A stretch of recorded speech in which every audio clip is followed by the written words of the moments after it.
जी, बिस्मिल्लाहिर्रहमानिर्रहीम। तमाम दोस्तों को अस्सलाम वालेकुम। आजकल कराची का मौसम माशाल्लाह बहुत ही खूबसूरत, आप देख रहे होंगे कितनी खूबसूरत हवा चल रही है। और आज हम बात करेंगे, रमज़ान करीब है, ब्लड प्रेशर और रोज़ा, या ब्लड प्रेशर के मरीज़ और रोज़ा। इंशाल्लाह एक और नशिस्त दिल के मरीज़ों के हवाले से भी कर लेंगे। आज सिर्फ मैं ब्लड प्रेशर को कवर कर रहा हूँ। और हमारे यहाँ लातादाद ऐसे लोग हैं जिनको ब्लड प्रेशर का मर्ज है। तो कुछ बुनियादी टिप्स, क्योंकि अगर आपको अनकॉम्प्लिकेटेड हाइपरटेंशन है, अनकॉम्प्लिकेटेड हाइपरटेंशन हम उसे कहते हैं कि ब्लड प्रेशर का मरीज़ है लेकिन उसको कोई गुर्दों की ख़राबी नहीं है, उसमें दिल की कमज़ोरी नहीं है, कोई हार्ट अटैक नहीं हुआ हुआ, कोई फालिज नहीं हुआ हुआ, सिर्फ प्योर ब्लड प्रेशर यानी हाइपरटेंशन है।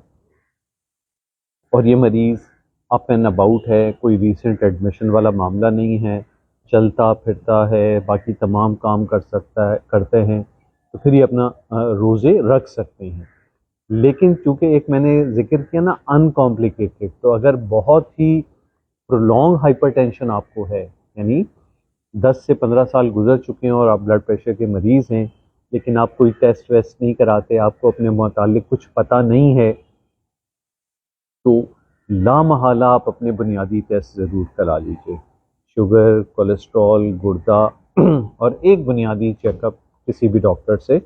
अगर आपको बहुत लंबे अरसे का हाइपरटेंशन है तो किसी कार्डियोलॉजिस्ट से या जनरल फिजिशियन से जो ये अंदाज़ा कर ले कि ब्लड प्रेशर आपका कॉम्प्लिकेटेड है या अनकॉम्प्लिकेटेड है रोज़ा रखने से पहले।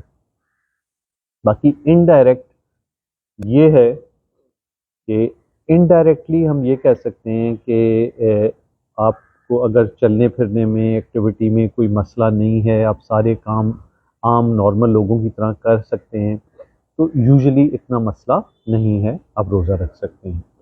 रोज़ा रखते हुए किस बात का ख्याल रखना होता है, देखें अमूमन अब्दुल वकील, थैंक यू।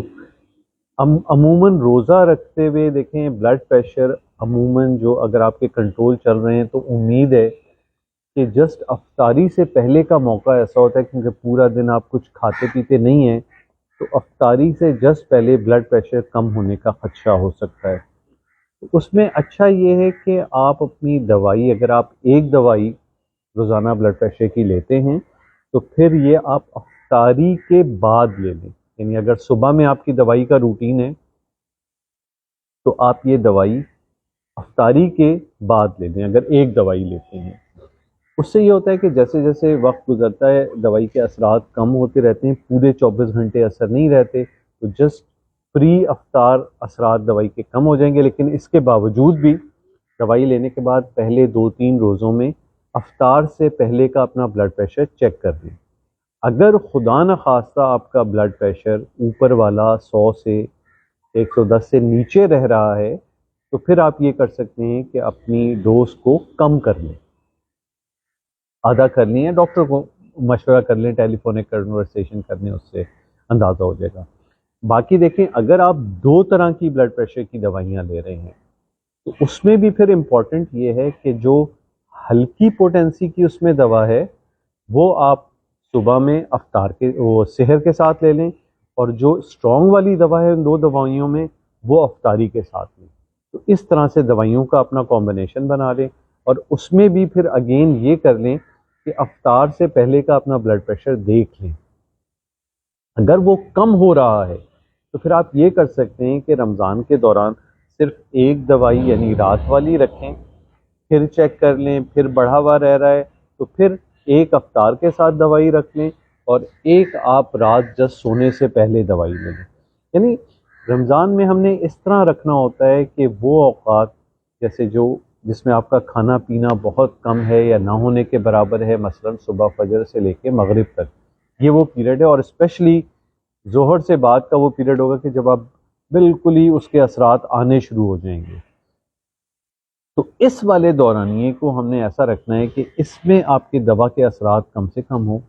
अब चूंकि डिफरेंट लोग डिफरेंट तरीके से रिस्पॉन्ड करते हैं, तो वो फिर एक दो दिन। और फिर अच्छा ये है कि अभी चूँकि कुछ दिन बाकी हैं, अगर आप नफिल रोज़े रखते हैं उसमें अपने ट्रेंड्स देख लें कि आपके ट्रेंड्स क्या रह रहे हैं, और उसके हिसाब से फिर आप अपनी दवाइयों को एडजस्ट कर लें।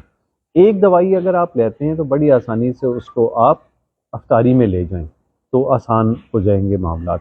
दूसरी एक चीज़ और इम्पॉर्टेंट है कि कुछ दवाइयाँ ऐसी हैं जो पेशाब आवर होती हैं, यानी उनमें ये थोड़ा सा वो होता है कि उसकी वजह से थोड़ा सा पेशाब की मकदार बढ़ती है। तो ये तो पूरी पक्की कोशिश करनी है कि वो दवाइयाँ जो पेशाब आवर हैं वो आप अफ्तार के बाद, या इवन अगर आप तरावी पढ़ते हैं तो तरावी के बाद ले जाएं, क्योंकि उसका असर एक दो घंटे कभी 3 घंटे भी रहता है। उस सूरत में आपको बहुत मुश्किल होगी कि अगर आप अफ्तार के फ़ौरन बाद लेते हैं उसके बाद फिर इशा की नमाज और तरावी पे जाते हैं तो बार बार फिर पेशाब आने का ख़तरा होगा, उसमें फिर वो परेशानी होगी। तो फिर अच्छा है कि उस दवाई को आप अफ्तारी के भी बाद आके ले लें। और फिर चूँकि रात अमूमन रमज़ान में लोग रात थोड़ा देर तक ही जागते हैं, तो उसमें उसको किसी सूरत फजर में यानी सहरी में वो पेशाब आवर दवाइयाँ नहीं लेनी है।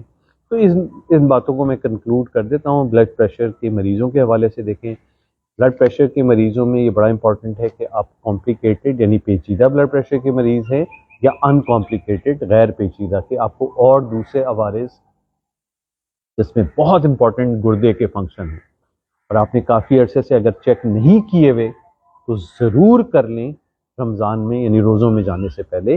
वो गुर्दों की ख़राबी है तो उसके लिए दूसरे नौइयत की एहतियात बरतनी पड़ती है। सिंपल ब्लड प्रेशर के मरीज़ों में एक दवा ले रहे हैं तो अफ्तार में ले जाएं, दो दवाइयाँ ले रहे हैं तो हाई पोटेंसी वाली दवा अफ्तार में रहे और लेस पोटेंसी वाली सुबह, लेकिन उसके बावजूद भी बीपी मॉनिटर रखें। सहरी से पहले वो अफ्तारी से पहले ब्लड प्रेशर कम हो रहा है तो दवा की मकदार को कम करना पड़ेगा। उम्मीद है थोड़ी बहुत बातें आपको हेल्पफुल होंगी, स्पेशली वो मरीज़ जो ब्लड प्रेशर के हैं और अभी डॉक्टर के पास नहीं जा सके हैं या नहीं जा पा रहे हैं, तो कम से कम ये इस बात का ख्याल रखते हुए वो अपनी डोजेजेस को एडजस्ट कर सकते हैं। शुक्रिया बहुत।